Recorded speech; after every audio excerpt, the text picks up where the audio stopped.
મંત્રપાઠ. ઓમ સહનાવવતુ સહનૌ ભુનક્તુ સહ વીર્યં કરવાવહૈ તેજસ્વિનાવધીતમસ્તુ મા વિદ્વિષાવહૈ. ઓમ શાંતિ શાંતિ શાંતિ.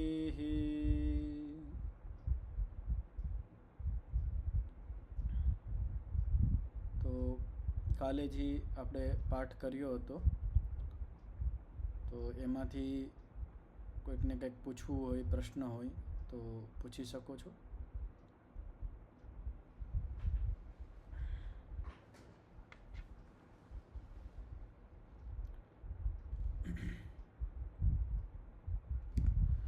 તો કાલે આપણે જે ચર્ચા કરી હતી, હા વેદજી બોલો. જી નમસ્તે આચાર્યજી. જી નમસ્તે. આચાર્યજી, કાલના સૂત્રમાં જે વાત આવી કે અભ્યાસ અને વૈરાગ્યથી વૃત્તિઓનો નિરોધ શક્ય છે, તો એનામાં જે વૃત્તિઓ કહેલી એમાં આપણે ક્લિષ્ટ વૃત્તિઓનું જ ગ્રહણ કરવું. એની અંદર ક્લિષ્ટ અને અક્લિષ્ટ બંનેનો, જ્યારે આપણે સંપ્રજ્ઞાત સમાધિ માટે જઈ રહ્યા હોય, એના માટે આપણે પ્રયત્ન કરતા હોય, ત્યારે ક્લિષ્ટ વૃત્તિનો નિરોધ થાય અને અક્લિષ્ટ વૃત્તિનો પ્રયોગ થાય.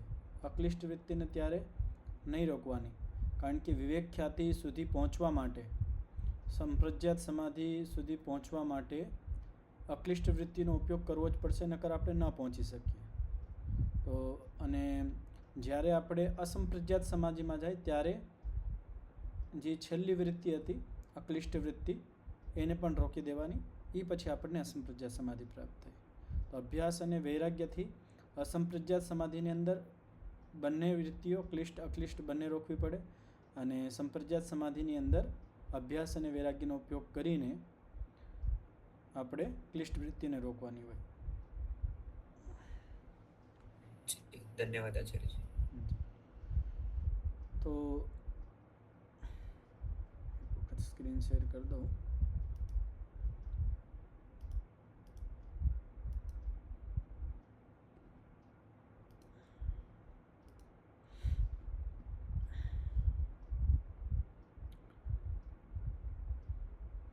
તો કાલે આપણે 12મા સૂત્રની અંદર જોયું હતું કે અભ્યાસ અને વૈરાગ્યનો ઉપયોગ કરીને, સાધન તરીકે આનો ઉપયોગ લઈને આપણે આપણી જે ચિત્તની 5 પ્રકારની વૃત્તિઓ છે તેને રોકી શકીએ.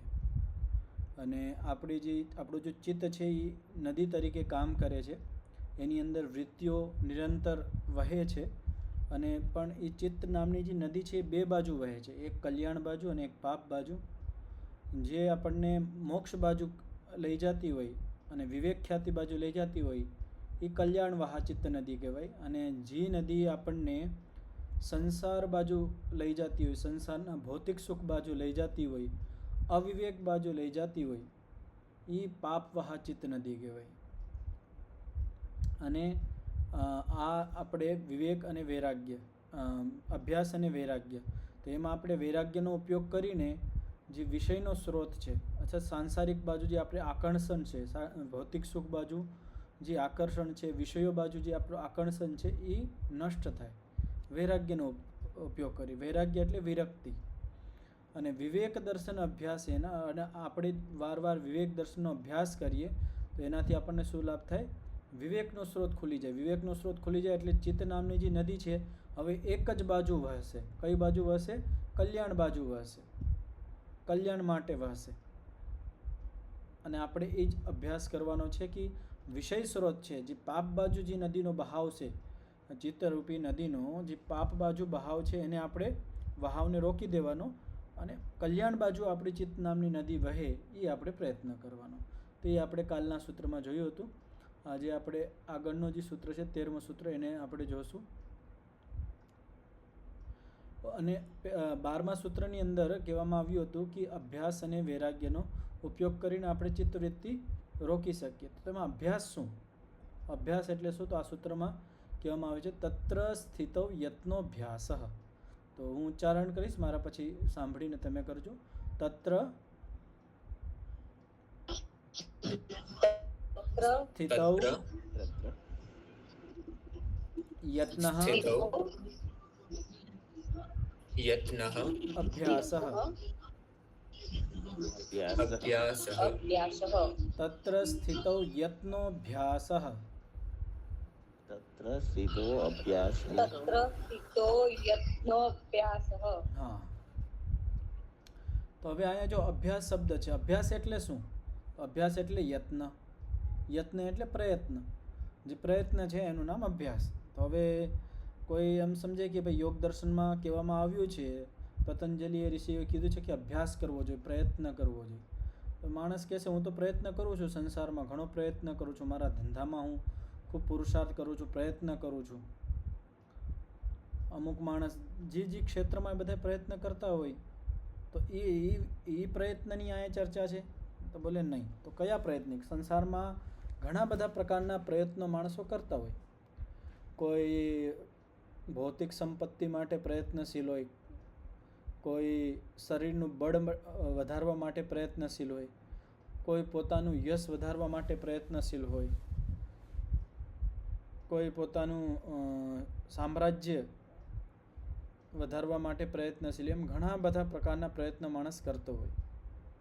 તો શું એ પ્રયત્નની અહીંયા વાત કરવામાં આવે છે? તો બોલે નહીં, એ પ્રયત્નની વાત નથી. તો બોલે કયા પ્રયત્નની વાત? શેના માટે અભ્યાસ કરવો જોઈએ? શેના માટે પ્રયત્ન કરવો જોઈએ? તો સ્થિતૌ યત્નો અભ્યાસ એટલે સ્થિતિની પ્રાપ્તિ માટે, સ્થાનની પ્રાપ્તિ માટે યત્ન કરવો જોઈએ. હવે ખાલી આટલું જ વાક્ય હોય કે સ્થિતૌ યત્નો અભ્યાસ એટલે સ્થિતિ એટલે સ્થાન, આપણું સમાજમાં એક મારી સારી સ્થિતિ બની જાય એના માટે પ્રયત્ન કરવો જોઈએ, એ અર્થ છે અહીંયા. કારણ કે બધાય આપણે જોઈએ સમાજની અંદર, સંસારની અંદર, તો બધાય કંઈક ને કંઈક સ્થિતિ મેળવવા માટે ઘણો પ્રયત્ન કરતા હોય કે હું અહીંયા સુધી પહોંચી જઈ, સમાજની અંદર મારી આવી સ્થિતિ બની જવી જોઈએ, મારું આવું સ્ટેટસ હોવું જોઈએ. આ ધારણા સાથે જે પ્રયત્ન કરતા હોય, યત્ન કરતા હોય, શું એ અભ્યાસની અહીંયા ચર્ચા છે? બોલે નહીં, એની પણ ચર્ચા નથી. સંસારમાં તો ઘણી બધી સ્થિતિઓને માણસ ઉપલબ્ધ કરતો હોય, પ્રયત્નથી ઉપલબ્ધ કરતો હોય, એનો અહીંયા અભ્યાસ કહેવામાં નથી આવ્યો. તો પછી બોલે તત્ર સ્થિતૌ યત્નો અભ્યાસ. તત્ર એટલે અભ્યાસ અને વૈરાગ્યનો ઉપયોગ કરીને સ્થિતિ પ્રાપ્ત કરવા માટે આપણે જે યત્ન કરીએ એનું નામ અભ્યાસ. અભ્યાસ અને વૈરાગ્ય તત્ર સ્થિતો. હવે આ જે સ્થિતિ છે ને એને ખાસ સમજવાની જરૂર છે. તો સ્થિતિ એટલે શું એ આપણે વ્યાસભાષ્યમાં એને સમજશું કે આપણે જે પ્રયત્ન કરીએ એનું નામ જ અભ્યાસ છે. લેકિન અભ્યાસ અને વૈરાગ્યમાંથી, તત્ર એટલે અભ્યાસ અને વૈરાગ્ય, આ બેમાંથી આપણે સ્થિતિને પ્રાપ્ત કરવા માટે જે પ્રયત્ન કરીએ છીએ એ અભ્યાસ છે. વસ્તુ બે છે આપણામાં, અભ્યાસ અને વૈરાગ્ય. આ બેમાંથી આપણે સ્થિતિની પ્રાપ્તિ માટે જો યત્ન કરીએ છીએ એનું નામ અભ્યાસ છે. એટલે વૈરાગ્ય બીજો છે, અત્યારે અભ્યાસની વાત ચાલે છે. તો હવે વ્યાસ ભાષ્યમાં સમજાવવામાં આવે છે કે અભ્યાસનો વિસ્તાર કરવામાં આવે છે. અને જે અહીંયા આ બીજો શબ્દ હતો સ્થિતિ. સ્થિતિ એટલે શું? જો ચિત્તસ્ય અવૃત્તિકસ્ય પ્રશાંત વાહિતા સ્થિતિ. ચિત્તની વૃત્તિ રહિત પ્રશાંત વહવું આ સ્થિતિ છે. એટલે આપણું જે ચિત્ત છે એની અંદર વૃત્તિઓ નિરંતર ચાલી રહી છે, ઘણી બધી વૃત્તિઓનો પ્રવાહ ચાલી રહ્યો છે. હવે આપણી વાસ્તવિક ચિત્તની સ્થિતિ શું છે? તો બોલે ચિત્તની જે વાસ્તવિક સ્થિતિ છે એ પ્રશાંત વાહિતા. પ્રશાંત એટલે શાંત. શાંત શબ્દ તો બધાને ખબર હશે કે આ માણસ હાવ શાંત છે. આપણે પ્રશાંત એટલે હજી પ્રકૃષ્ટ રૂપથી શાંત છે. એટલે આપણું ચિત્ત છે, આપણી જે ચિત્ત નામની નદી છે એ એકદમ સીધી રેખામાં હાવ શાંત વહતી હોય, એ ચિત્તની વાસ્તવિક સ્થિતિ છે. એટલે જ્યારે આપણું ચિત્ત અવૃત્તિક થઈ જાય, એટલે વૃત્તિ રહિત થઈ જાય. કઈ વૃત્તિ? ક્લિષ્ટ વૃત્તિઓથી રહિત થઈ જાય. આપણું ચિત્ત સત્વ પ્રધાન બની જાય, રાજસિક અને તામસિક વૃત્તિઓથી રહિત થઈ જાય. રાજસિક અને તામસિક વૃત્તિ નીકળી જાય, હટી જાય, ક્લિષ્ટ વૃત્તિઓ હટી જાય. એ પછી જે ચિત્તની વૃત્તિ છે, ચિત્તની જે સ્થિતિ છે એ કેવી થઈ જાય? પ્રશાંત વાહિતા, એકદમ સીધી રેખામાં શાંત વહતી હોય. જેમ આપણે નદી અમુક જગ્યાએ જોતા હોય, અમુક જગ્યાએ જ્યાં પહાડોથી નદી નીકળતી હોય અહીંયા ઉફનતી નીકળતી હોય આમ, અને અમુક જગ્યા જ્યાં મેદાનનું ક્ષેત્ર હોય અહીંયા હાવ પ્રશાંત આમ ધીમી ધીમી હાલતી હોય. તો એવું જ આપણું ચિત્ત છે. જ્યારે આપણી ચિત્તની અંદર ક્લિષ્ટ વૃત્તિઓ આવે ને તો આપણી નદીમાં તુફાન ઉઠતા હોય, ઉપર નીચે એમ થતું હોય બધું. અને જ્યારે આપણે ચિત્તને નિયંત્રણ કરી લઈએ અને ચિત્તની ક્લિષ્ટ વૃત્તિઓને રોકી દઈએ અને જે રાજસિક અને તામસિક પ્રભાવ છે, રાજસિક અને તામસિક વિચારો છે એને રોકી દે, એટલે ચિત્ત સત્વ પ્રધાન થઈ જાય, અવૃત્તિક થઈ જાય, એટલે વૃત્તિઓથી રહિત થઈ જાય. તો આ ચિત્તની વાસ્તવિક સ્થિતિ છે, આ ચિત્તનું વાસ્તવિક સ્વરૂપ છે. તો શું છે વાસ્તવિક સ્થિતિ ચિત્તની? પ્રશાંત વાહિતા, એટલે એકદમ શાંત વહવું. અને આપણે ચિત્તને અહીંયા સુધી લઈ આવીએ તો આપણે સફળ થઈ જાય, આપણું માનવ જીવન સફળ થઈ જાય. હવે અહીંયા જે અવૃત્તિક છે એના બે અર્થ આપણે લઈ શકીએ. બધી જગ્યાએ હું તમને આ વાર કહું છું કે અવૃત્તિકને આપણે સંપ્રજ્ઞાત અને અસંપ્રજ્ઞાત સમાધિ પ્રમાણે અર્થ કરવો જોઈએ. જ્યારે આપણે એમ કહીએ કે ચિત્ત અવૃત્તિક થઈ જવું જોઈએ એટલે વૃત્તિ રહિત થઈ જવું જોઈએ, તો બધી પ્રકારની વૃત્તિ એટલે ક્લિષ્ટ અક્લિષ્ટ બધી પ્રકારની વૃત્તિઓ રોકાવી આવી જોઈએ. તો એનું નામ છે પ્રશાંત વાહિતા. આ છે અસંપ્રજ્ઞાત સમાધિ માટે. અસંપ્રજ્ઞાત સમાધિની અંદર ક્લિષ્ટ અને અક્લિષ્ટ બધી જ પ્રકારની વૃત્તિ રોકાઈ જાય ત્યારે આપણું ચિત્ત એના પોતાના સ્વરૂપમાં સ્થિત થઈ જાય. એ પ્રશાંત વાહિતા છે. આ છે અસંપ્રજ્ઞાત સમાધિની અવસ્થા.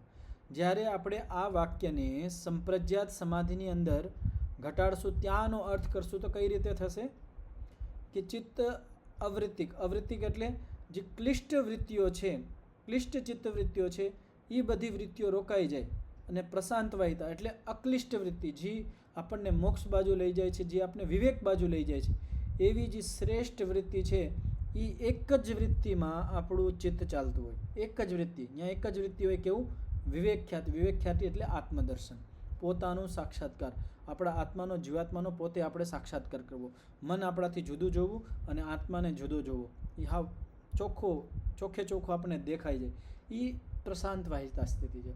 તો આ પ્રશાંત વાહિતા સ્થિતિ સંપ્રજ્ઞાત સમાધિની અંદર એક વૃત્તિવાળી હશે, એટલે એક જ વૃત્તિનો પ્રવાહ આમ સીધો લીટો હશે અને એ હશે વિવેક ખ્યાતિનો. અને અસંપ્રજ્ઞાત પક્ષમાં ત્યાં આ જે વિવેક ખ્યાતિ છે એ પણ રોકાઈ જશે. ત્યાં ચિત્ત હાવ શાંત થઈ જશે, પૂર્ણ રૂપથી શાંત થઈ જાય, એના પોતાના સ્વરૂપમાં આવી જશે. તો સ્થિતિ એટલે આપણે જે અહીંયા હમણાં વિચાર કરતા હતા કે સ્થિતિ માટે પ્રયત્ન કરવો એ અભ્યાસ છે. તો સાંસારિક આપણે ઘણી બધી સ્થિતિઓને પ્રાપ્ત કરતા હોય, સ્થાનોને પ્રાપ્ત કરતા હોય, એ નહીં. વાસ્તવિક સ્થિતિ છે કે આપણે ચિત્તને પોતાની સ્થિતિમાં આપણે પહોંચાડી દઈએ, એ જ આપણી સફળતા છે. એનું નામ જ અભ્યાસ છે. જ્યારે આપણે યત્ન કરીને ચિત્તને વૃત્તિ રહિત કરીને એની વાસ્તવિક પ્રશાંત વાહિતા સ્થિતિમાં લઈ આવીએ, એનું નામ જ યત્ન અને અભ્યાસ કહેવાય. તદર્થ પ્રયત્નો વીર્યમ ઉત્સાહ. તદર્થ તેના માટે, કેના માટે? આપણા ચિત્તની વાસ્તવિક જે સ્થિતિ છે પ્રશાંત વાહિતા, ત્યાં સુધી ચિત્તને પહોંચાડવા માટે પ્રયત્ન કરવો જોઈએ. પ્રયત્ન એટલે અભ્યાસ કરવો જોઈએ. બીજું શું કીધું છે? વીર્યમ. ત્યાં સુધી પહોંચાડવા માટે આપણે ચિત્તને એની વાસ્તવિક સ્થિતિમાં પહોંચાડવા માટે આપણે બલ લગાવવું જોઈએ. વીર્યમ એટલે બલ. બલ એટલે શારીરિક બલ, આત્મિક બલ, માનસિક બલ. આનો પ્રયોગ કરવો જોઈએ આ સ્થિતિ સુધી પહોંચવા માટે. શરીરનો બલનો કેવી રીતે પ્રયોગ કરવો જોઈએ? કે આપણું જે શારીરિક સ્વાસ્થ્ય છે એ સારું હોવું જોઈએ, તંદુરસ્તી સારી હોવી જોઈએ. અને આપણે શરીરને સ્વસ્થ રાખવા માટે વ્યાયામ, પ્રાણાયામ આનો ઉપયોગ કરવો જોઈએ, આને કરવો જોઈએ નિયમિત રૂપથી. જ્યારે આપણે શરીરમાં બળ રહીએ તો આપણે સારી રીતે પ્રાણાયામ કરી શકીએ, લાંબા સમય સુધી આપણે ધ્યાનમાં બેસી શકીએ, ધારણામાં બેસી શકીએ. જ્યારે આપણે ધ્યાનમાં બેસીએ તો આપણે ધીમે ધીમે કરીને એ બળનો પ્રયોગ કરીને આપણે શું કરી શકીએ? આપણું જે ચિત્ત છે એને વૃત્તિ રહિત ધીમે ધીમે કરીને એની બધી વૃત્તિઓ આપણે રોકી શકીએ. અને આપણા શરીરની અંદર બળ ન હોય તો થોડીક વારમાં આપણે બેઠા બેઠા થાકી જાય. તો તદર્થ એટલે ચિત્તની પ્રશાંત વાહિતા સ્થિતિ પ્રાપ્ત કરવા માટે આપણે બળનો પ્રયોગ કરવો જોઈએ, શારીરિક બળ તેમજ માનસિક બળ, આત્મિક બળ, આનો પ્રયોગ કરવો જોઈએ. અને ત્રીજું કીધું છે ઉત્સાહ. આપણી અંદર ઉત્સાહ હોવો જોઈએ. આપણે પ્રયત્ન પણ કરીએ છીએ, આપણે બલ પણ લગાડીએ છીએ, પણ આપણા અંદર ઉત્સાહ નથી. બસ શાસ્ત્રીએ કીધું છે, ગુરુજીએ કીધું છે, આચાર્યજીએ કીધું છે એટલે કરવું છે, એમ નહીં. આપણે ચિત્તને એની વાસ્તવિક સ્થિતિમાં પહોંચાડવા માટે આપણા અંદર ઉત્સાહ હોવો જોઈએ, નિરસતા ન હોવી જોઈએ.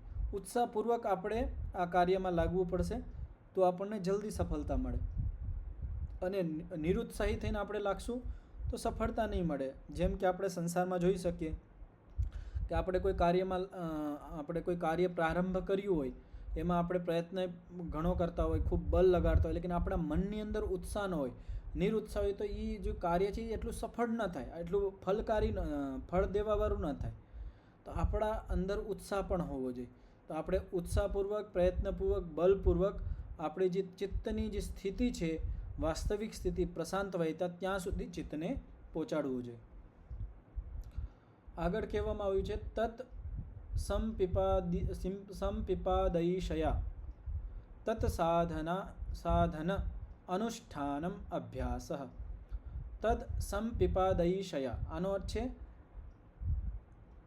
જે આપણું ચિત્ત છે એને એની વાસ્તવિક પ્રશાંત વાહિતા સ્થિતિમાં પહોંચાડવાની જે ઈચ્છા છે, એ ઈચ્છાને અનુરૂપ સાધનોનો ઉપયોગ કરવો, સાધનોનું અનુષ્ઠાન કરવું, એનું નામ અભ્યાસ છે.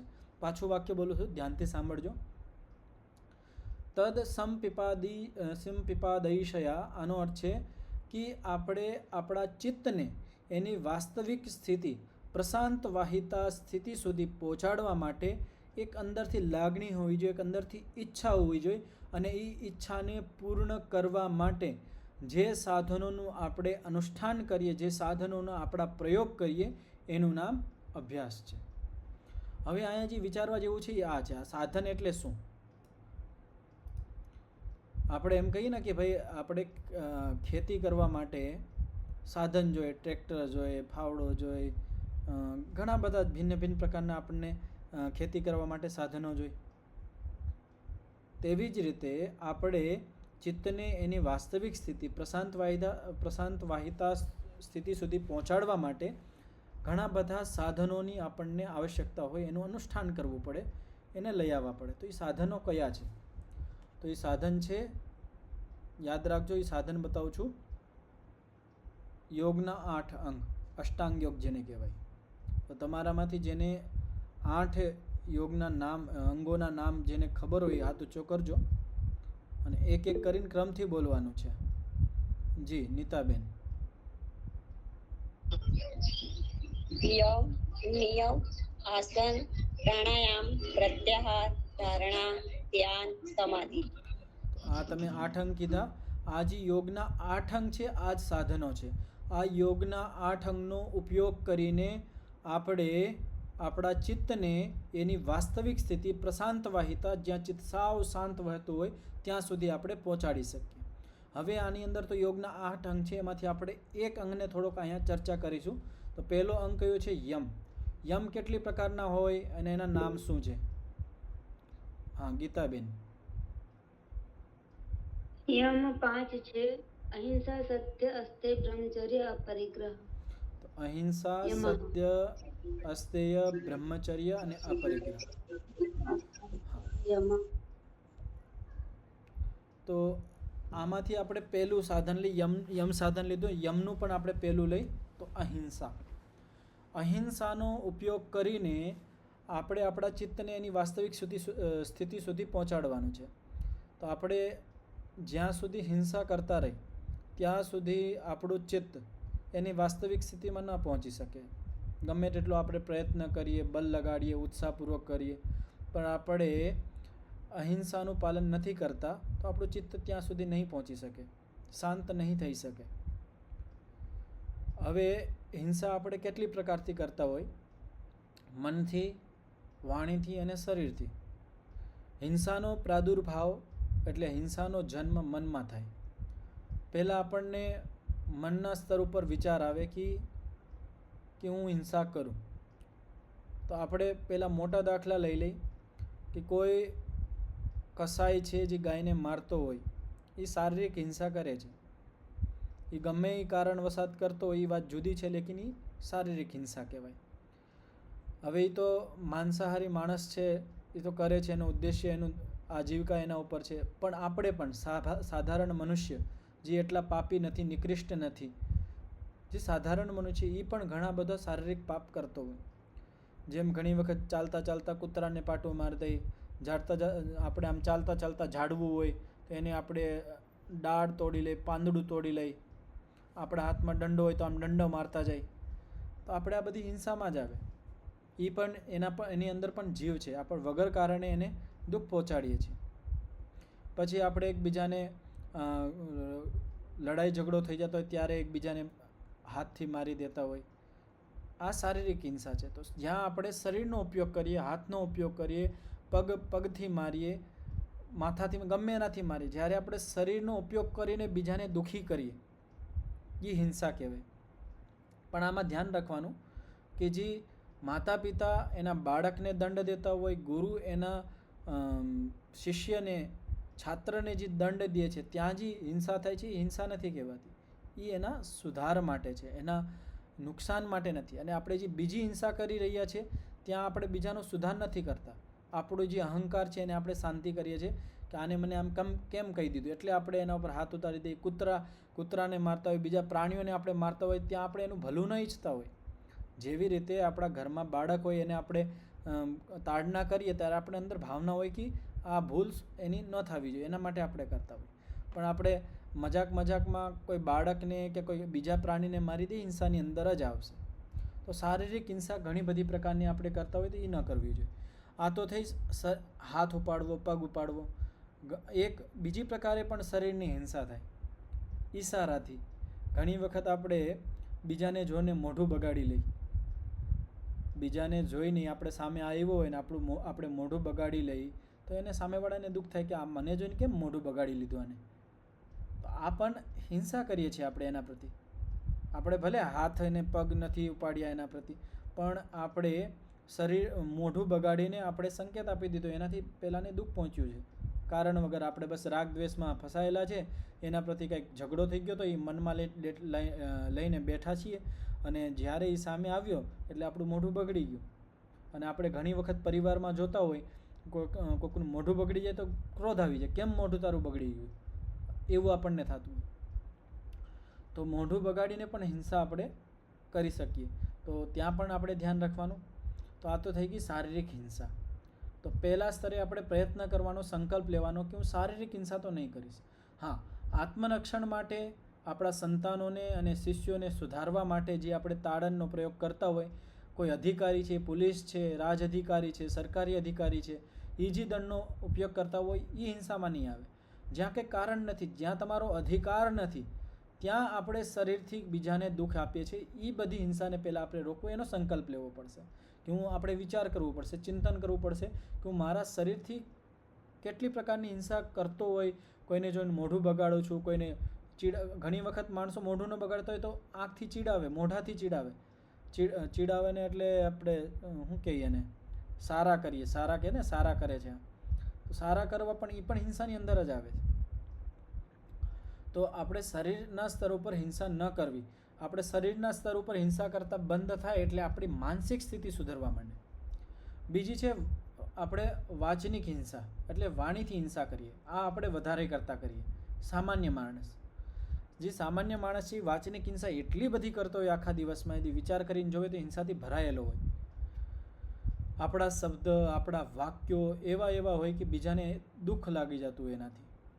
તો એક તો આપણે વિચારીને સમજીને વાણીનો પ્રયોગ કરવો. આપણા શબ્દથી બીજાને દુઃખ ન થવું જોઈએ. અહીંયા પણ એ નિયમ લાગુ રહેશે કે આપણા બાળકો, સંતાનો, છાત્રો, શિષ્યો, આપણા જ્યાં અધિકાર છે ત્યાં તો આપણે વાણીની કઠોરતાનો પ્રયોગ કરી શકીએ એના સુધાર માટે. પણ જ્યાં આપણો અધિકાર નથી, જ્યાં આપણે સાધારણ વ્યવહાર કરવો જોઈએ, ત્યાં આપણે ખાલી નાના મોટી વાત થઈ ગઈ અને આપણે એને ઘણા બધા શબ્દો કહી દઈએ છીએ, આનાથી પણ હિંસા થાય. એક તો થાય ક્રોધની અંદર આપણે વાચનિક હિંસા કરતા હોય. જ્યારે આપણને અંદર ક્રોધ આવી જાય તો આપણે સામેવાળાને અપશબ્દો બોલતા હોય, ગાળું બોલતા હોય, અને સામેવાળો જે માણસ છે એ ગાળું અને અપશબ્દને સાંભળીને એને દુઃખ થતું હોય. બીજી વાત છે કે આપણે ક્રોધમાં ન હોય, મજાકમાં હોય તો મજાકમાં પણ ઘણી વખત મસ્કરીમાં પણ આપણે ઘણી વખત એવા શબ્દો બોલી દેતા હોય કે બીજાને દુઃખ લાગી જતું હોય. ભલે દાંત કાઢતો હોય એટલે કે અંદરથી એને દુઃખ લાગી ગયું હોય. મસ્કરીમાં એ જોઈએ, બીજા મસ્કરીમાં આપણે શું કરીએ, ઘણી વખત બીજાને નીચો આપણે દેખાડીએ. જ્યારે નીચે દેખાડીએ ભલે દાંત કાઢતો હશે એટલે કે અંદર તો એને દુઃખ લાગ્યું. તો એક વાણીના સ્તર ઉપર આપણે વિચાર કરવો કે હું મારા માતા પિતા સાથે, પત્ની સાથે, પતિ સાથે, પુત્ર સાથે કેવો વ્યવહાર કરું છું. કારણ વગરનો આ લોકોને તો હું મારી વાણીથી દુઃખ નથી દેતો, હિંસા તો નથી કરી રહ્યો.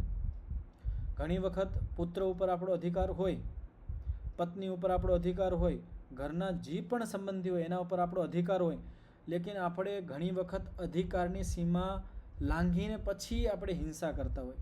આપણો ઘરમાં બાળક છે તો એની કેટલી તાડના હોવી જોઈએ, એને કેટલું ખીજાવવું છે એનું પણ એક સીમા હોય, માપન હોય.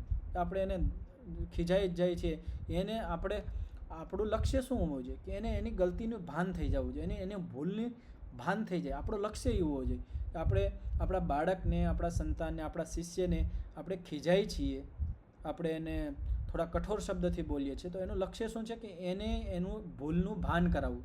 ભૂલનું ભાન થઈ ગયું, એને એનો ચહેરો જોઈને આપણને ખબર પડી જાય કે આને ભૂલનું ભાન થઈ ગયું છે, એ પછી આપણે શાંત થઈ જવું જોઈએ અને એના પછી એને સમજાવવું પણ જોઈએ.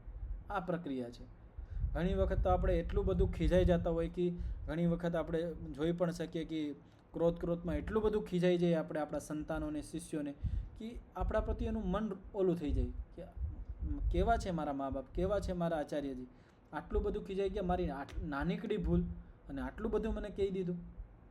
તો આ પણ આપણે ધ્યાન રાખવાનું. ઘણી વખત આપણો અધિકાર છે એ વાત સાચી છે, પણ આપણે અધિકારને પણ લાંઘીને એનો આપણે સીમાપાર કરીને આપણે ઘણી વખત વાચનિક હિંસા કરી દેતા હોય. તો આપણે જ્યારે વાચનિક હિંસા કરશું તો આપણા મનમાં કોઈ દી શાંતિ નહીં રહેશે. અને આપણે દાખલા તરીકે સમજી પણ શકીએ, આપણો કોઈના સાથે ઝઘડો થયો હોય, ઝઘડા થયા પછી આપણું મન કેવું હોય, શાંત હોય કે ઉદ્વિગ્ન હોય? તો આપણો જ્યારે આપણે ઝઘડો થયો હોય ને તો આપણું મન ઉદ્વિગ્ન હોય. કલાક 2 કલાક સુધી તો આમ કાંઈ મન શાંત જ ન હોય, પ્રસન્ન જ ન હોય. ચિત્તની જે પ્રસન્નતા છે એ બધી વહી ગઈ હોય. ત્યારે શું થાય, જ્યારે ક્રોધની વૃત્તિ ઉપડે એટલે આપણી ચિત્તમાં ઘણી બધી વૃત્તિઓનું આક્રમણ થાય, આપણા સંસ્કારો ઉપડી જાય અને ઘણી બધી એવી વૃત્તિઓ સામેવાળા પ્રત્યે આપણે અંદર ઉભરી જતી હોય કે આપણે ગમે એમ કરીને એનું નુકસાન કરવું છે. તો જ્યારે આવી ભાવના આપણા અંદર આવી જાય તો આપણું જે ચિત્ત છે એ શાંત ન રહી શકે. પ્રશાંત વાહિતા એટલે જ્યારે આપણું ચિત્ત પ્રશાંત એટલે શાંત થઈ જાય ત્યારે આપણું ચિત્ત પ્રસન્ન હોય, આનંદમાં હોય. આપણે ચિત્તને પ્રસન્ન કરવા માંગીએ છીએ, એની વાસ્તવિક સ્થિતિ પ્રશાંત વાહિતામાં લઈ જવા ઈચ્છીએ છીએ, તો આપણે પેલો જે યમ છે હિંસા, અહિંસાનું પાલન અને હિંસાને રોકવી. અહિંસાનું પાલન એટલે હિંસાને રોકવી. તો આપણે શરીર અને વાણીના સ્તરે હિંસા જોઈએ. હવે આપણે ત્રીજી હિંસા છે મનના સ્તરે આપણે હિંસા કરતા હોય. આપણે સામેવાળા સામે તો બહુ સારો વ્યવહાર કરતા હોય, નમસ્તેજી બધુંય, પણ અંદર આપણે એનાથી એટલા બળતા હોય, એનાથી એટલી બધી આપણા અંદર ઈર્ષ્યા હોય, એટલી બધી હિંસાની ભાવના આપણા અંદર લાગતી હોય કે આપણે ડાયરેક્ટ તો એની હિંસા નથી કરતા, લેકિન બીજાના મોઢેથી એનું અપમાન કરી દઈએ છીએ. હવે એમ કહે કે આપણે મેં તો ભાઈ કંઈ કર્યું નથી મેં વાણીથી એનું અપમાન કર્યું, નથી મેં શરીરથી એનું અપમાન કર્યું, પણ આપણે બીજાને મજબૂર કરી દઈએ કે એનું બીજાનું અપમાન કરે કે ભાઈ તમે આને નીચા બતાવો, અપમાન કરો, એવું કંઈક આપણે પ્રતિક્રિયા કરે ને સામેવાળું એનું અપમાન કરે. તો આ માનસિક હિંસા છે કે મનની અંદર જ્યારે આપણે હિંસાનો ભાવ આવી જાય ને તો અહીંયા હિંસાનો બીજ નખાઈ જાય. જ્યારે મનની અંદર હિંસાનો ભાવ આવ્યો એટલે ગમે એમ કરીને આપણે એને નહીં રોકીએ તો એ વાણી અને શરીર સુધી પહોંચશે જ. પહેલામાં પહેલો હિંસાનો જન્મ આપણા મનની અંદર થાય એ આપણે જોઈ શકીએ છીએ. જ્યારે આપણો ઝઘડો થાય ને સામાવાળા સાથે તો પહેલાં આપણે એનું નુકસાન પહોંચાડવાનો જે વિચાર છે ને એ મનની અંદર આવે, આને હું આ રીતનું નુકસાન પહોંચાડી શકું. यदि આપણે વાકયુદ્ધ કરતા હોય એટલે વાણીથી બાંધતા હોય તો આપણે એમ વિચારીએ કે હવે હું આવો શબ્દ બોલીશ એટલે મનમાં વિચારીએ કે આ શબ્દથી આને દુઃખ લાગશે, આવી ગાળ બોલીશ તો આને દુઃખ લાગશે. તો એવા આપણે શબ્દો બોલવા માંડીએ. તો એ ઉત્પન્ન ક્યાંથી થઈ? મનથી થઈ. મન પછી વાણી ઉપર આવી અને વાણીથી પણ કામ ન ચાલે તો પછી શરીર ઉપર આવી જાય. એ આપણે ઘણી બધી વખત આપણે અનુભવ કરી શકીએ છીએ કે સંસારની અંદર આટલા બધા ઝઘડા થતા હોય એની પ્રક્રિયા શું છે, ક્યાંથી એનું સ્ટાર્ટ થાય ને ક્યાં પૂરું થાય. તો એનું સ્ટાર્ટ ક્યાં છે? મનના સ્તર ઉપર. મનમાં આપણે વૃત્તિ ઉઠી હિંસાની, પછી એ વાણી ઉપર આવી, વાણીથી આપણને સંતોષ ન હોય તો આપણે હાથાપાઈ ઉપર આવી જઈએ. તો ઉપાય શું છે? જ્યારે આપણા મનની અંદર હિંસાની વૃત્તિ ઉત્પન્ન થાય ત્યાં જ એ વૃત્તિને રોકી દેવી, એટલે આગળ વધે જ નહીં. જ્યાં એનો જન્મ થયો ત્યાં જ એને નષ્ટ કરી નાખવાનું, ત્યાં જ કારણને મારી નાખો તો કાર્ય સુધી પહોંચશે જ નહીં. આપણા ચિત્તની અંદર હિંસાની વૃત્તિ ઉઠી, એને રોકવી કઈ રીતે? હવે આ ધ્યાનથી સાંભળજો, આગળ પણ આવશે. હું યોગ દર્શનનો સાર કહું છું તમને કે આટલી બધી વૃત્તિઓ છે, આટલા બધા સંસ્કારો છે, જન્મોના સંસ્કાર છે, એ સંસ્કારને આપણે દુર્બળ કઈ રીતના કરવા, એને કમજોર કઈ રીતના કરવા, વૃત્તિઓને આપણે કમજોર કઈ રીતે કરીએ, આટલી પ્રબળ વૃત્તિઓ હોય, પ્રબળ સંસ્કારો હોય, આને આપણે નિર્બળ કઈ રીતે કરી શકીએ? તો એના માટે છે યોગ દર્શનની અંદર આગળ પણ આવશે પ્રતિપક્ષ ભાવના. પ્રતિપક્ષ ભાવના કરવાની.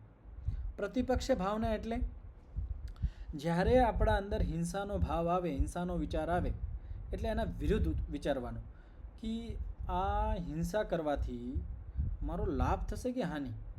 જ્યારે આપણે વિચાર આવ્યો તો આપણે લાભ જોઈને આપણે વિચાર કર્યો કે હું સામેવાળાને નુકસાન પહોંચાડીશ તો મને સુખ મળશે, લાભ મળશે, મારો અહંકાર વધશે, તો આપણને એક તૃપ્તિ થાય. તો આપણે એમ વિચારવાનું કે હું આ હિંસા કરીશ તો આનાથી મને લાભ વધારે છે કે નુકસાન વધારે છે. તો આપણે પ્રતિપક્ષ ભાવના કરવાની કે હું હિંસા કરીશ તો આનાથી મારી ચિત્તની જે સ્થિતિ છે, પ્રસન્ન મારું જે ચિત્ત છે એ બગડી જશે, પ્રશાંત વાહિતા સ્થિતિથી બહાર આવી જશે. આપણે એનો પ્રતિપક્ષ ભાવના કરીએ છીએ.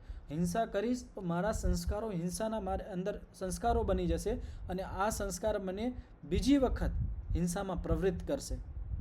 મારા સંસ્કાર, હિંસાના સંસ્કાર છે એ દિન પ્રતિદિન મજબૂત થતા જશે, એ બળવાન થતા જશે.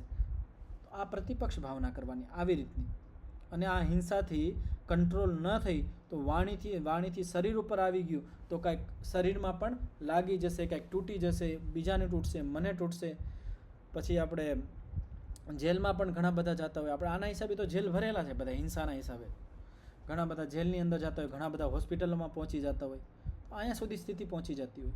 પ્રતિપક્ષ ભાવના કરવાની કે આ હિંસાએ જન્મ લીધો અને આ મને ક્યાં સુધી પહોંચાડી શકે, નરક સુધી પહોંચાડી દેશે, એટલે ત્યાં જ હિંસાને રોકી દેવી. પ્રતિપક્ષ ભાવના કરવાની. અને બીજી પ્રતિપક્ષ ભાવના શું કરવાની કે અહિંસાના શું લાભ છે?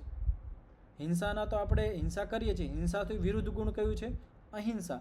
એટલે મન, વાણી અને શરીરથી કોઈને પણ દુઃખ ન પહોંચાડવું. એનો લાભ શું? એનો લાભ એ છે કે બધા પ્રત્યે આપણા અંદર પ્રેમ જાગૃત થાય, આપણાથી કોઈ દ્વેષ ન કરે, બધા પ્રત્યે આપણા અંદર સારા વિચારો હોય. અને જ્યારે આપણી અંદર હિંસાના ભાવ ન હોય તો આપણું મન પ્રસન્ન રહેવાનું છે. આપણે અનુભવ કરીને જોઈ શકીએ. તમે વિચારો કે આપણું મન ખીન ક્યારે થાય? જ્યારે આપણા ચિત્તની અંદર, મનની અંદર હિંસાની વૃત્તિઓ, હિંસાના વિચારો પ્રારંભ થાય ત્યારે આપણું મન ખીન થઈ જાય. બીજાએ કંઈક આપણને કહી દીધું હોય તો આપણને ગુસ્સો આવી જાય અંદર, અરે મને કેમ આમ કહી દીધું હોય છે, અને ત્યાં જ આપણે હિંસાના વિચારો ઉઠવા માંડે. પણ આપણે यदि અહિંસા વૃત્તિનું પાલન કરીએ, અહિંસા સુધી પહોંચી જાય તો આપણું જે મન છે એ પ્રસન્ન રહેવાનું છે. સામેવાળો આપણને ગમે એ કહી દે, લેકિન આપણે આપણા મન ઉપર કંટ્રોલ હોવો જોઈએ. ભલે એ કરતો હોય, એ ગાળો આપશે, એ ગાળ એટલે મારા ઉપર કીચડ નાખે છે અને હું કીચડ લેતો નથી તો એના મોઢામાં રહેવાનું છે. ભાઈ સામેવાળો આપણા ઉપર કીચડ નાખે છે તો તમે કીચડ તમારી ઉપર આવવા દો છો એટલે તમને એવું લાગે છે દુઃખ.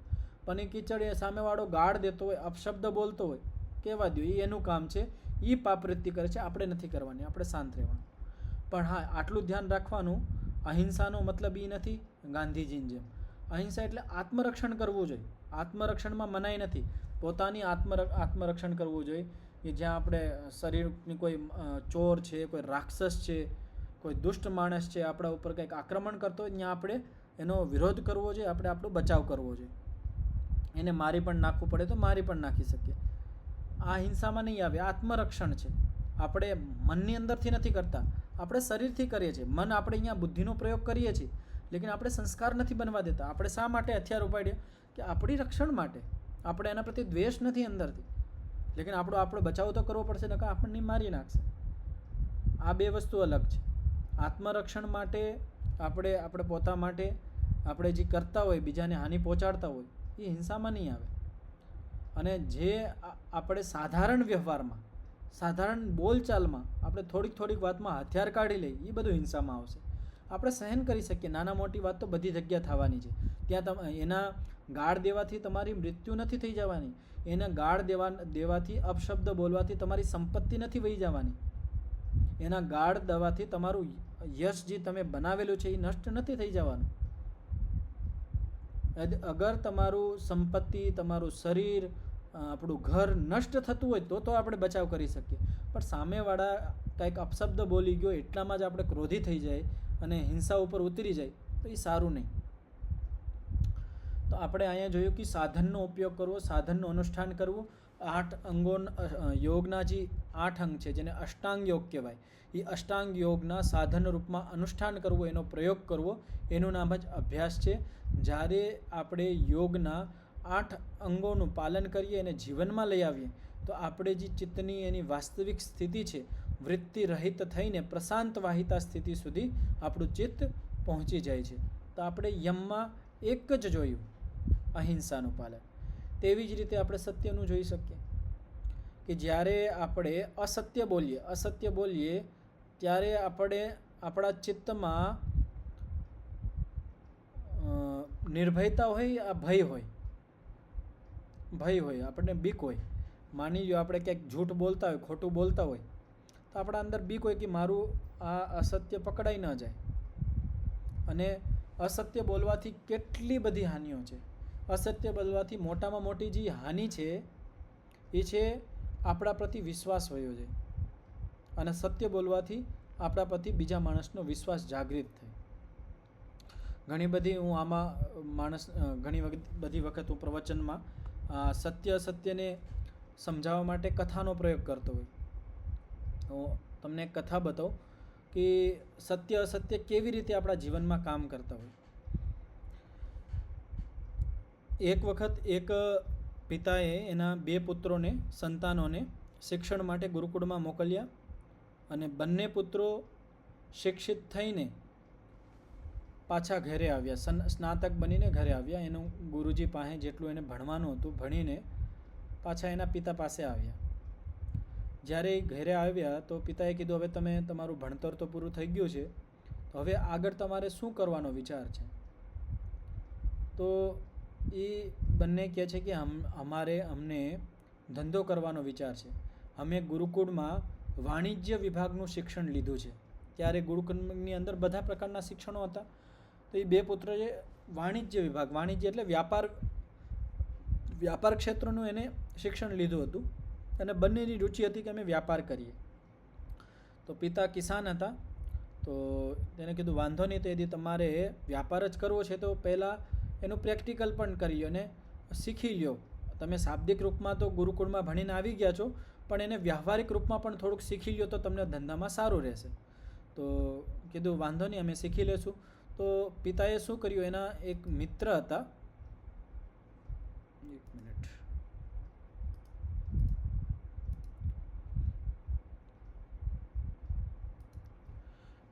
તો એના પિતાએ શું કર્યું, એના શહેરમાં નગરમાં એક મિત્ર હતા, તેના પાસે બંને પુત્રોને મોકલી દીધા અને એ મિત્રને કીધું કે મારા બંને પુત્ર તમારી પાસે આવે છે અને મારા બંને દીકરાઓને તમે જે વ્યાપારિક નોલેજ છે, તમારો જે આ કપડાનો ધંધો છે એ તમે એને શીખવાડી દો.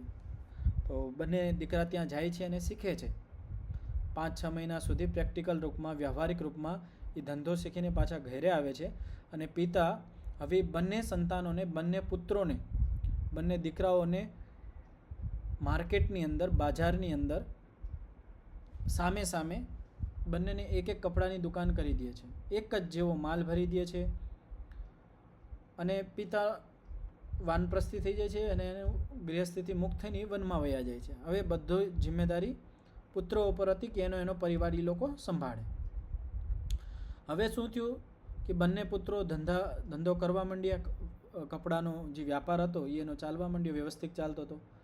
થોડાક સમય પછી, 5-6 મહિના પછી શું થયું કે જે નાનો દીકરો હતો એનો જે ધંધો હતો એ થોડો ધીમો થવા માંડ્યો અને જે મોટો દીકરો હતો એનો જે ધંધો હતો, વ્યાપાર હતો, એનો જે બિઝનેસ હતો એ દિન પ્રતિદિન વધતો હતો અને નાના દીકરાનો ધંધો ઓછો થતો જતો હતો. તો નાના દીકરાએ વિચાર્યું કે જ્યારે અમારા પિતાજીએ અમે બંનેને એક જ ગુરુકુળમાં ભણાવ્યા, એક ગુરુ પાસે ભણાવ્યા અને એક જ જગ્યાએ અમને પ્રેક્ટિકલ માટે એના મિત્ર પાસે અમને મોકલ્યા હતા. એક જ જેવું અમે શીખ્યા છીએ અને પિતાજીએ અમને એક જેવી દુકાન કરી દીધી છે, એક જેવો માલ ભરી દીધો છે. પણ આ મારા જે મોટા ભાઈ છે એનો ધંધો દિન પ્રતિદિન વધતો જાય છે અને મારો કેમ ઘટતો જાય છે, શું કારણ હશે? તો એમ કરતાં કરતાં વરદી ધંધામાં નીકળી ગયું અને જોયું કે ધંધો બહુ નુકસાનમાં જાય છે. તો એક દિવસ એને મોટા ભાઈથી પૂછ્યું કે તમારો ધંધો કેમ વધે છે? જ્યારે પિતાજીને બંનેને સરખા ભણાવ્યા છે, સરખી દુકાન કરી દીધી છે, સરખો માલ ભરી દીધો છે અને તમારો ધંધો વધતો જાય છે અને મારો ધંધો ઘટતો જાય છે, એનું શું કારણ છે? તો એનો જે મોટો ભાઈ હતો એ સમજદાર હતો અને એને એક વાત સમજાવવા માટે એક પ્રચલિત કથા હતી લોકની, એને સંભળાવી. કથા શું હતી? તમે પણ સાંભળેલી હશે બધા લોકોએ, કે એક જંગલમાં એક ચરાવાહ રહેતો હતો. આપણે શું કહીએ ચરવાને, એટલે ગડરિયાને શું કહીએ આપણે, જે આ ભેડ બકરીને એ બધું ચડાવતા હોય, ચરવાડો. હા, તો ગોવાળ તો એ ઘેટા બકરી ચરાવવા જતો હતો. તો એને મસ્કરી મનમાં આવી કે આ મસ્કરી કરું. તો એને શું કીધું, વાઘ આવ્યો, વાઘ આવી ગયો, મારા ઘેટા બકરીને ખાઈ જશે, બચાવો બચાવો. તો આજુબાજુના જે ખેડૂત મિત્રો હતા એ બધા દોડીને આવ્યા બચાવવા માટે અને ત્યાં જોયું કે ત્યાં કોઈ બાઘ જ નથી, ત્યાં વાઘ નથી. તો પછી આ કેમ રાયડું નાખે? તો પેલા જે કિસાનો આવ્યા હતા, ખેડૂતો આવ્યા હતા, એને ક્રોધ આવ્યો અને કીધું કે ભાઈ તું શા માટે આવી ખોટી મસ્કરી કરી છો? ઓલો તો જે ગવાર હતો એ તો દાંત કાઢતો હતો કે મારું કામ તો થઈ ગયું, મસ્કરી કરી લીધી. તેમ એને એક બે વાર કર્યું એવી જ રીતની મસ્કરી. હવે કિસાનો બીજી વખત પણ આવ્યા, ત્રીજી વખત પણ આવ્યા, પણ એક દિવસ સાચામાં વાઘ આવી ગયો અને તે દિવસ જ્યારે એને રાયડું નાખી કે બચાવો બચાવો, ત્યારે એક પણ ખેડૂત મિત્રો એને બચાવવા ન આવ્યા. શા માટે? કે જ્યારે એ ખોટું બોલતો હતો તો ખોટું બોલવાથી, અસત્યના આચરણથી શું થયું કે માણસના પ્રતિ જે વિશ્વાસ હતો એ જતો રહ્યો. હવે માણસને આજુબાજુના જે ખેડૂત મિત્રો હતા એ બધાને એમ થઈ ગયું કે આ ખોટું જ બોલતો હોય, આ સાચું નથી બોલતો. ઘણી બધી વખત આપણા જીવનમાં પણ આવું થતું હોય કે આપણે બહુ ખોટું બોલતા હોય અને અમુક વખત આપણે સાચું બોલીએ, સામેવાળો વિશ્વાસ જ ન કરતો હોય. એનું કારણ શું? કે એના અંદર જે આપણા પ્રતિ વિશ્વાસ હતો એ જતો રહ્યો. એને એમ થઈ ગયું કે આ ખોટું જ બોલશે, આ કોઈ દી સાચું ન બોલી શકે. હવે આપણે સાચું બોલીએ તોય સામેવાળો વિશ્વાસ નહીં કરે. ઘણી બધી વખત મસ્કરીમાં આવું થઈ જતું હોય. કોઈકને કંઈક વાગી ગયું હોય અને કેમ માને વાગી ગયું દુઃખી થતો હોય ને સામેવાળા આવતા નથી, એમ લાગે આ મસ્કરી કરતો હોય છે, વારવાર આવી રીતની ખોટી મસ્કરી કરતો હોય, આજે પણ મસ્કરી કરતો હોય. તો ઘણી બધી વખત માણસ મરી પણ જાય છે આવી સ્થિતિની અંદર. તો ઓલા મોટા ભાઈએ જે આ કથા સુનાવી એનાથી નાના ભાઈને સમજમાં આવી ગયું કે હું જો ખોટું બોલું છું વ્યાપાર ધંધો કરતી વખતે, ગ્રાહકને જો ખોટું બોલીને વેચું છું, એનાથી ગ્રાહક પ્રતિ જે મારો વિશ્વાસ છે એ જતો રહ્યો છે અને ગ્રાહક મારા પાસેથી ધીમે ધીમે ઓછા થઈ ગયા છે. અને મોટા ભાઈ સાચું બોલે છે એના હિસાબે ગ્રાહકોને એના પ્રતિ વિશ્વાસ થઈ ગયો છે.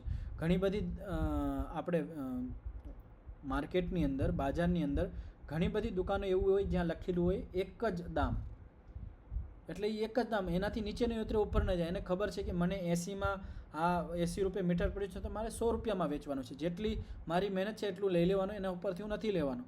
તો બીજા ગ્રાહકોને પણ વિશ્વાસ હોય કે આ અમને ખોટું નહીં આપે, અહીંયા લાઈન પણ હોય. તો આ મોટામાં મોટું નુકસાન છે કે જ્યારે આપણે અસત્ય બોલીએ ને તો બીજાને પ્રત્યે આપણો વિશ્વાસ વયો જાય અને અસત્ય બોલવાથી આપણા મનની અંદર કોઈથી શાંતિ ન રહે. અને જ્યારે માણસ સત્યવાદી હોય, સત્યનું આચરણ કરતો હોય, સત્ય જ બોલતો હોય, તો એક તો બધાને એના પ્રતિ વિશ્વાસ જાગૃત થઈ જાય, બધા એના ઉપર વિશ્વાસ કરતા હોય. આપણે યુધિષ્ઠિરનું ઉદાહરણ દઈ શકીએ છીએ કે યુધિષ્ઠિરના ઉપર એના શત્રુદળ પણ વિશ્વાસ કરતા હતા કે યુધિષ્ઠિર બોલશે એટલે સાચું બોલશે, એ ખોટું ન બોલી શકે. તો એટલો વિશ્વાસ, એટલું આપણે સાચું જીવન હોવું જોઈએ કે આપણા ઉપર શત્રુ પણ વિશ્વાસ કરે. આપણા તો અને અમુક વાર આપણું જીવન તો એટલું બધું નીચું વયું ગયું હોય, આપણે એટલું બધું ખોટું બોલતા હોય કે આપણા ઘરના માણસો પણ આપણા ઉપર વિશ્વાસ ન કરતા હોય, આવી સ્થિતિ થઈ ગઈ. તો આપણે અસત્યનું આચરણ કરીએ તો આપણા પ્રતિ જે આપણા પરિવારના સભ્યોની, સમાજના સભ્યો લોકોની જે આપણા પ્રતિ વિશ્વાસ છે એ જતો રહે છે. અને જ્યારે આપણે સત્યનું આચરણ કરીએ છીએ તો આપણા પરિવારના સભ્યો, સમાજના સભ્યો આપણા ઉપર વિશ્વાસ તો કરે છે. આપણા ઉપર જે શત્રુદળ હોય, આપણે જે ન ઓળખતા હોય, થોડો ઘણો જ આપણા સાથે પરિચય હોય, એ પણ આપણા ઉપર વિશ્વાસ કરતો હોય. આપણી લોકમાં ખ્યાતિ જેવી કે આ માણસ સાચું બોલશે. અને જ્યારે આપણે સાચું બોલીએ, સત્ય બોલીએ તો આપણા મન ઉપર વજન ન હોય. અસત્ય બોલીએ ને તો આપણા મન ઉપર વજન હોય કે મેં ખોટું બોલી ગયો છું, પકડાઈ નહીં જાઉં તો સારું. આ મારું એક આપણને બીક હોય, એક વજન હોય. અને જ્યારે માણસ સાચો હોય તો એના માથા ઉપર કોઈથી કંઈક વજન નહીં લાગે, એને કોઈની બીક ન હોય, એનું મન પ્રસન્ન હશે. તો જ્યારે માણસ યમ નિયમમાં આ બીજું જે યમ છે, સત્યનું આચરણ કરવું, એ આ મેં ખાલી વાણીનું ઉદાહરણ દીધું, એ રીતે બીજામાં પણ આપણે ઘટાડી શકીએ કે જ્યારે સત્યનું આચરણ કરીએ તો આપણું જે મન છે એ એની વાસ્તવિક સ્થિતિ, પ્રશાંત વાહિતા સ્થિતિ પહોંચી શકે છે. તો આ પણ સાધન છે. તો એવી રીતે આપણે વિચાર કરશું કે યોગના જે 8 અંગ છે એનું આપણે અનુષ્ઠાન કરીએ. આ યોગના 8 અંગ સાધન છે. સાધન તરીકે આપણે આનું અનુષ્ઠાન કરીએ, આને જીવનમાં ઉપયોગ કરીએ તો આનું નામ જ અભ્યાસ છે. અને આનાથી શું થશે, આપણું જે ચિત્ત છે એની જે વાસ્તવિક પ્રશાંત વાહિતા સ્થિતિ છે ત્યાં સુધી આપણું ચિત્ત પહોંચી જશે. તો આજે આટલું જ રાખીએ.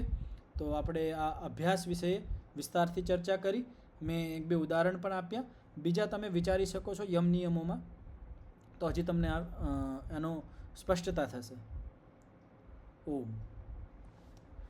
3 વખત શાંતિનું ઉચ્ચારણ કરીને આપણે પાઠનો વિરામ કરશું. ઓમ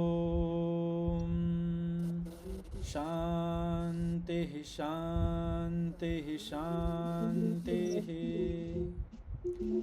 સર્વેભ્યો નમઃ. બધાને સાદર નમસ્તે. નમસ્તે આચાર્યજી. નમસ્તે જી. નમસ્તે. આચાર્યજી. નમસ્તે જી.